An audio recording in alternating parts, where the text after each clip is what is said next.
Friends, कैसे हैं आप सब। तो फ्रेंड्स, आज के क्लास में हम लोग झारखंड जीके का एक नया टॉपिक डिस्कस करेंगे। ये टॉपिक है आपका पढ़ा पंचायत शासन व्यवस्था। इससे पहले हम लोग मुंडा शासन व्यवस्था के बारे में डिस्कस किए हुए थे, ठीक है। तो चलिए, यहाँ पे जनजातीय शासन व्यवस्था में अलग अलग शासन व्यवस्था आता है, जैसे कि मुंडा पंचायत शासन व्यवस्था, फिर पढ़ा पंचायत शासन व्यवस्था, फिर मानकी मुंडा शासन व्यवस्था, मांझी प्रगना शासन व्यवस्था। तो आज के क्लास में हम लोग डिस्कस करेंगे आपका पढ़ा पंचायत शासन व्यवस्था। पहला क्वेश्चन है आपका, पढ़ा पंचायत शासन नीन में से किस जनजाति में पाई जाती है। पहला ऑप्शन है संथाल, उरांव, मुंडा, हो। तो ये जो है उरांव जनजाति में पाई जाती है। कौन सा जाति? उरांव जनजाति। उरांव जनजाति के बारे में अब देखिए, जैसे संथाल है, मुंडा है, हो है, ये तीनों जनजाति कौन सा भाषा परिवार में आएगा? तो याद रखिएगा कि हमारी झारखंड की जितनी भी जनजाति है, ये दो में आपका विभाजित होती है। एक जो होता है ना, ये आपका द्रविड़ होता है, ठीक है, एक द्रविड़ होता है, और एक जो होता है ना, ये आपका प्रोटो एस्ट्रोलॉइड होता है। तो हमारी झारखंड की सिर्फ ऐसी दो जाति है, ठीक है, जनजाति है। एक उरांव जनजाति है और एक है आपका पहाड़िया जनजाति। पहाड़िया जनजाति, ठीक है। पहाड़िया जनजाति में माल पहाड़िया हो गया, सोरी पहाड़िया हो गया, ये दो जनजाति ऐसे हुए, उरांव और पहाड़िया जनजाति, जो कि हमारा द्रविड़ में आता है। किस में आता है? द्रविड़ में आता है, ठीक है। बाकी जितने भी जनजाति देखने को मिल जाए झारखंड का, वो आपका किस में आएगा? प्रोटो एस्ट्रोलॉइड में आएगा। तो इसके लिए एक वर्ड याद रखिएगा, उपद। उपद मतलब उ मतलब उड़ाव, प मतलब पहाड़िया, द मतलब द्रविड़। यानी ये जो है, ये आपका द्रविड़ भाषा परिवार से आएगा। और इसके अलावा कोई भी जनजाति देखने को मिल जाए, वो आपका प्रोटो एस्ट्रोलॉइड में आता है। उड़ाव जनजाति का भाषा क्या है? उड़ाव जनजाति की भाषा जो है कुड्डुक है, ठीक है, तो याद रखिएगा। और पहाड़िया जनजाति का भाषा क्या है? मालतो है। तो कुड्डुक और मालतो कौन से भाषा परिवार में आएगा? तो ये द्रविड़ भाषा परिवार में आएगा। अगर इसके अलावा कोई भी भाषा देखने को मिल जाए, तो कौन सा में आएगा? प्रोटोस्टोलॉइड में आएगा, ठीक है। तो पढ़ा पंचायत जो शासन व्यवस्था है, कौन सी जनजाति की है? उरांव जनजाति की है। नेक्स्ट क्वेश्चन है, उरांव जनजाति की शासन व्यवस्था, पढ़ा शासन व्यवस्था कितने स्तरों पर कार्य करती है? 1 स्तर, 2 स्तर, 3 स्तर और 4 स्तर। तो देखिए, ये जो है ना, 2 स्तर पर कार्य करती है। एक जो होता है, ये गाँव पंचायत होता है, गाँव पंचायत होता है। दूसरा जो होता है, ये आपका पढ़ा पंचायत होता है, ठीक है, गांव पंचायत, पढ़ा पंचायत। आंसर बी हो जाएगा। नेक्स्ट क्वेश्चन है आपका कि पढ़ा पंचायत शासन व्यवस्था के संबंध में निम्न कथनों में से कौन सा कथन सत्य है? पहला, गांव पंचायत का प्रमुख महत्व होता है। दूसरा, महत्व का पंथ वंशानुगत होता है। तीसरा, और ये जस्ट तीसरा है ऑप्शन, ज्येष्ठता के सिद्धांत पर कार्य करता है। चौथा है, सभी कथन सत्य है।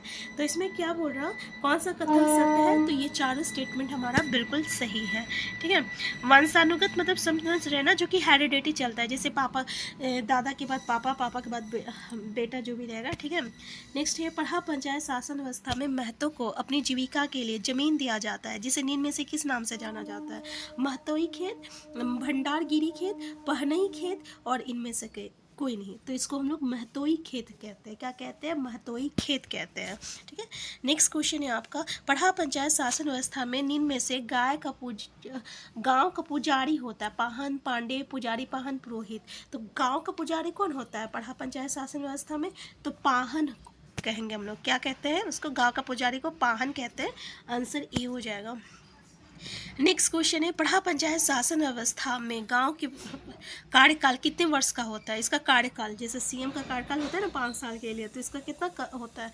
1 वर्ष, 2 वर्ष, 3 वर्ष, 5 वर्ष। तो जितने भी हम लोग देखते हैं, वो 5 वर्ष का आता है, लेकिन यहाँ पे कंफ्यूज मत होइएगा, ये 3 वर्ष का रहेगा इसका। तो आंसर सी हो जाएगा।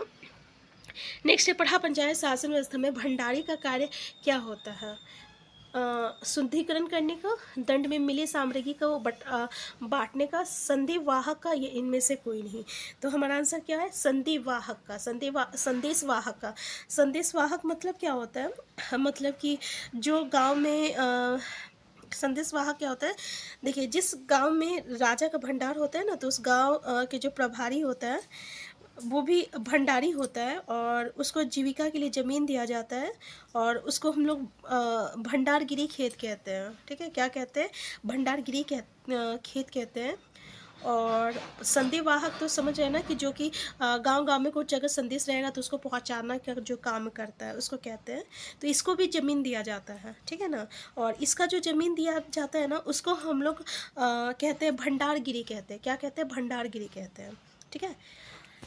नेक्स्ट क्वेश्चन है आपका, भंडारी को जीविका के लिए एक जमीन दिया जाता है जिसे भंडारगिरी खेत कहा जाता है, निम्न में से किस शासन व्यवस्था का प्रारूप है? तो भाई अभी तो हम लोग पढ़ रहे हैं, बहुत ही ईजी है, पढ़ा पंचायत शासन व्यवस्था, तो आंसर बी हो जाएगा। लेकिन यही एग्जाम में आएगा तो आपके लिए थोड़ा सा टिपिकल हो जाएगा, ठीक है। नेक्स्ट है, पढ़ा पंचायत शासन व्यवस्था में कितने ग्रामों को मिलाकर पढ़ा पंचायत का गठन होता है? तो हम लोग मुंडा में भी देखे थे कितने गाँव को मिलाकर क्या क्या बनता है। तो इस तरीके से जब 9 से 12 गांव का एक समूह जो होता है उसको हम लोग क्या कहते हैं, उसको हम लोग कहते हैं कितने गांव को पढ़ा पंचायत, हाँ, 9 से 12 गांव को मिलाकर पढ़ा पंचायत बनता है, ठीक है। तो याद रखिएगा। नेक्स्ट क्वेश्चन है आपका, पढ़ा राजा का सहायक निम्न में से कौन होता है? मंत्री होता है, दीवान होता है, कोटवार होता है, महतो होता है? तो बताइए कौन होता है? तो याद रखिएगा दीवान होता है, ठीक है, दीवान होता है। नेक्स्ट क्वेश्चन है, पढ़ा शासन व्यवस्था में पढ़ा पंचायत स्तर पर बैठकों के लिए खाने और पीने की व्यवस्था निम्न में से कौन करता है? मतलब जब बैठक होती है ना तो उन लोगों के लिए खाने का व्यवस्था कौन करता है? पेन भरा करता है या आपका कोटवार करता है, भंडारी करता है? तो पेन भरा करता है। भंडारी को बारे में डिस्कस किया है ना, भंडारी का कार्य क्या होता है? संधिवाहक का होता है। तो ये पेन भरा का काम होता है, ठीक है। नेक्स्ट क्वेश्चन है, पढ़ा पंचायत शासन व्यवस्था में निम्न में से कौन अपीलीय न्यायालय की तरह कार्य करता है? गाँव पंचायत, पढ़ा पंचायत, राजा? तो हम लोग पढ़ क्या रहे हैं, हम लोग पढ़ा पंचायत शासन व्यवस्था पढ़ रहे हैं, तो इसलिए हमारा आंसर पढ़ा पंचायत हो जाएगा। नेक्स्ट क्वेश्चन है, रांची जिले का मुंडमा मेला किस पंचायत का प्रभावी होने का सबसे बड़ा उदाहरण है? गांव पंचायत, पढ़ा पंचायत, राजा? तो क्या हो जाएगा इसका आंसर? इसका आंसर क्या हो जाएगा? हमारा आंसर हो जाएगा आपका पढ़ा पंचायत हो जाएगा। नेक्स्ट है आपका, तो मुंडमा मेला कहाँ लगता है? ये भी पूछा जा सकता है, तो ये आपका रांची जिले में लगता है। नेक्स्ट है, पढ़ा पंचायत शासन व्यवस्था में पढ़ा पंचायत में वर्ष में एक बार पढ़ा शिकार आयोजित किया जाता है जो प्रत्येक पढ़ा में होता है। पढ़ा में महिलाओं के लिए भी एक शिकार का आयोजन किया जाता है जो प्रत्येक 12 वर्ष पर किया जाता है, जिसे निम्न में से किस नाम से जाना जाता है? जनी शिकार, पढ़ा शिकार, राजा शिकार, दीवान शिकार? अब ओब्वियसली इसका आंसर तो बहुत ईजी है क्योंकि लेडीज़ के लिए हो रहा है, लेडीज़ को हम लोग जनी कहते हैं, तो जनी शिकार हो जाएगा, आंसर ए हो जाएगा। तो इसमें इस व्यवस्था में भी हमें और भी क्वेश्चन जो है देखने को मिलेगा, तो इसको जो है हम लोग नेक्स्ट क्लास में डिस्कस करेंगे, ठीक है। हम फिर मिलते हैं, थैंक यू।